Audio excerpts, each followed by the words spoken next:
আজকের ভিডিওতে আমি দেখাবো যে আমরা কিভাবে বিদেশে বাসা চেঞ্জ করি কোনো ট্রান্সপোর্টেশন কোম্পানির সাহায্য ছাড়া।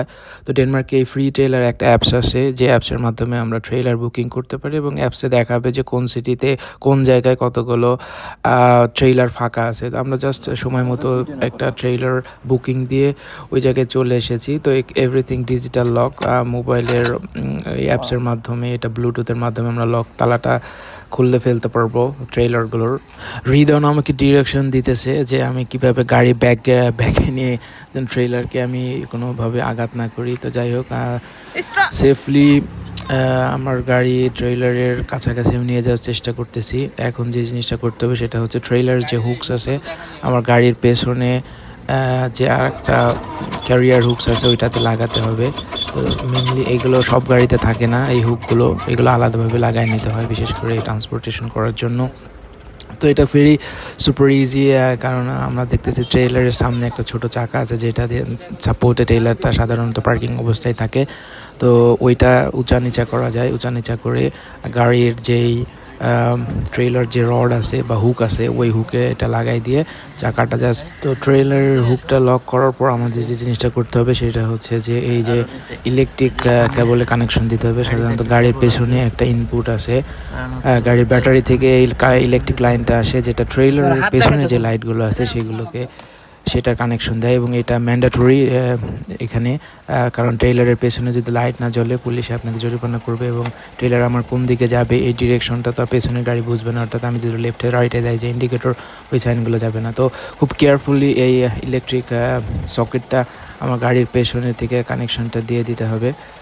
এটা একটু মাঝে মধ্যে মানে বোঝা যায় না যে প্লাগটা কীভাবে লাগাই, বাট একটু নাড়াচাড়া করে এদিক ওদিক ঘোরালেই কিন্তু ইজিলি এটা মানে কানেক্ট করা যায় আর কি।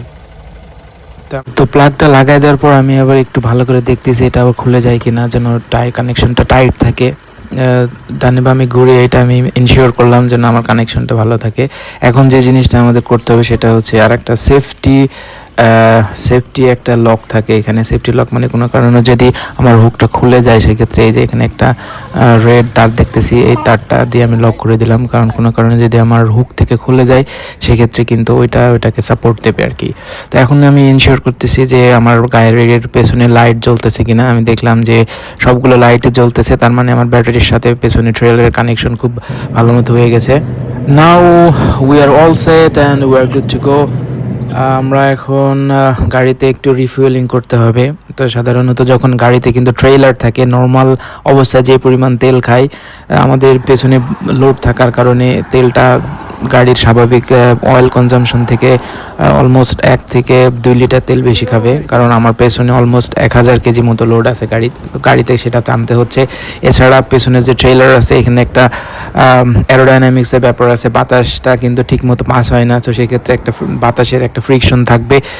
তো সব মিলায়ে গাড়ির প্রতি বেশ ভালো লোড থাকে। তো এটা সাধারণত যে কোনো ট্রেলার গাড়িতে সেট করার আগে আমাদের গাড়ির ম্যানুয়ালে দেখে নিতে হবে যে আমার গাড়ির আসলে কি পরিমাণ লোড ক্যাপাসিটি নিতে পারবে, অর্থাৎ হাইওয়েতে। তো আমার গাড়ি 1300 কেজি পর্যন্ত মাল টানতে পারে, which is good for this kind of trailer. আর আরেকটা জিনিস হচ্ছে এই ট্রেলার সাধারণত প্রতি ঘন্টায় 82 ক্রোনা, অলমোস্ট 10 ইউরো করে চার্জ করে, যেহেতু এটা বড় ট্রেলার। তবে আর অনেক ছোট ট্রেলার যেগুলো আছে প্রতিদিন হয়তোবা অনেকগুলো আছে 10-15 ইউরো দিয়ে পার ডে আর কি নেওয়া যায়। তো যাই হোক, আমরা কোপেনহেগেনের দিকে যাচ্ছি। অলমোস্ট রাউন্ড ট্রিপ আমাদের 800 কিলোমিটার ড্রাইভিং।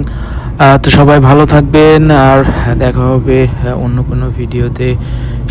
সেই পর্যন্ত সবার সুস্থতা কামনা করি। আল্লাহ হাফেজ।